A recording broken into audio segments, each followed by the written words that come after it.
kinabuhi kung wala ikaw ang kanamo.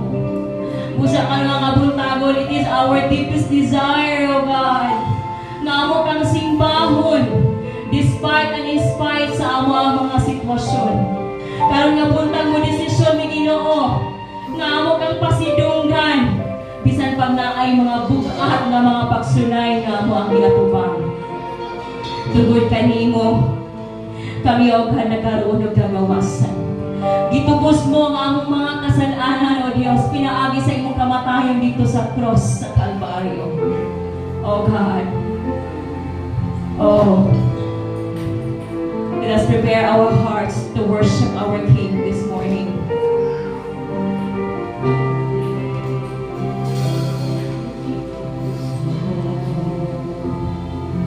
Kasalanan ko, gibayran mo dito sa cross sa Kalbaryo. Pinaagi sa mga labon mo na ayaw ako, tungod sa paghigugma mo, nalipay ako. Itubos mo ang kasalanan ko, gibayran mo dito sa cross sa Kalbaryo. Pinaagi sa mga labon mo na ayaw ako, tungod sa paghigugma mo, nalipay ako. Tungod kanimo,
Dapat ay pwedeng ipanghinambog sa iya, ha? When in fact, ang imong gininhawa karon nga butag, dili mo, ha? Nagagikan sa Dios. Siguro mangutanan ka, ngano nakapadayon ko hangtod karon? This is not because of you, dili tungod nimo, patungod sa labihan kadako nga gugma sa Dios kanimo igsoon. Gitagaan kaniya kagawasan, gikatagaan kaniya kadaugan gikan sa mga testing sa kinabuhi. Gihatagan kaniya kaayuhan sa imo ang palatian. Gitagaan kaniya kusog para makalahutan ka hangtod karon sa imo ang kinabuhi. And so I believe with all of my heart, walay laing worthy nga atong tuboy ani nga dapit, but only Jesus. It's all because of Him. It is all because of Him that we are here, that we are still here, Exon, para nga tayo kung nagsipahon siya.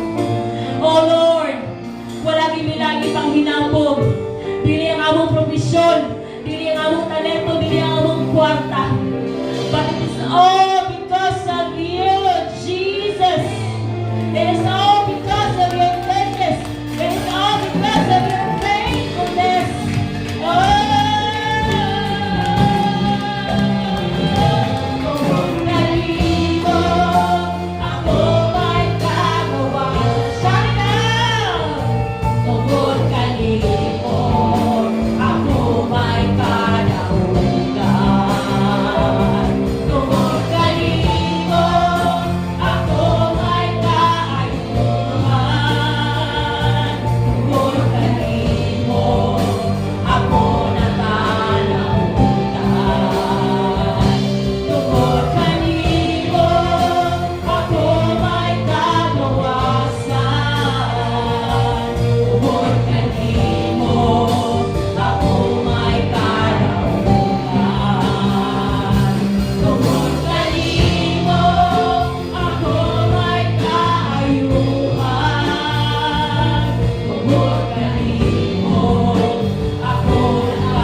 All of your heart and soul.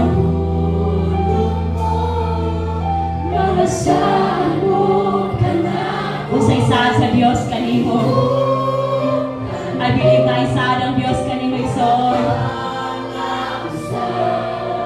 Sukat pa kanila ko, ang paglaw ko, ikaw lamang. Oh, one more time, matinudanan siya na Diyos. Matinudanan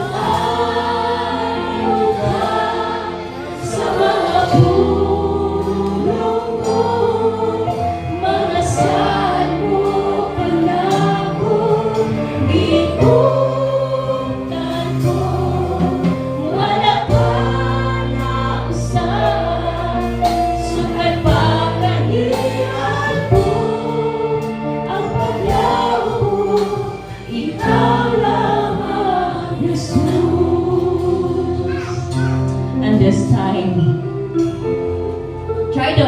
mi igsoon, unsa ang gisaad sa Dios kanimo? Unsa ay gisaad ni Lord sa imuha personally? Unsa ay gisaad ni Lord para sa imong pamilya? Unsa ay gisaad ni Lord sa imong ministry? Unsa ay ang gisaad sa imong panginabuhian? Sa tanan na aspeto sa imong kinabuhi. Let's try to remember unsay saad sa Dios kanimo. Tungod kay ang pulong sa Dios na kaingon, matinud-anon siya. Matinud-anon siya sa iyang mga pulong. That is why kukta nato atong gunitan unsay saad sa Dios diha kanimo. Because God will always be true to fulfill what He has promised. Dili pa man makita sa imong physical eyes karon unsay gisaad sa Dios kanimo. But in the spiritual realm, God is working. God is working. God is working in ways we cannot see. So on. God is working in your family. God is working in your ministry. God is working even in your health and every aspect of your life. God is working because God is faithful. And forever He will faithful. He will be faithful sa imong kinabuhi. Amen. And for the last time, ato ring awiton, matinud-anon siya nga Dios. And kindly lift up your hands sa high and declare it and believe it with all of your heart. Matinud-anon ka sa mga pulong mo, mga saan mo na akong ikutan ko. Wala kang mausa, sukay pa kanila po. Ang paglaw ko, ikaw lamang, Jesus. Ang paglaw ko, ikaw lamang, Jesus. Ang paglaw ko, ikaw lamang, Jesus.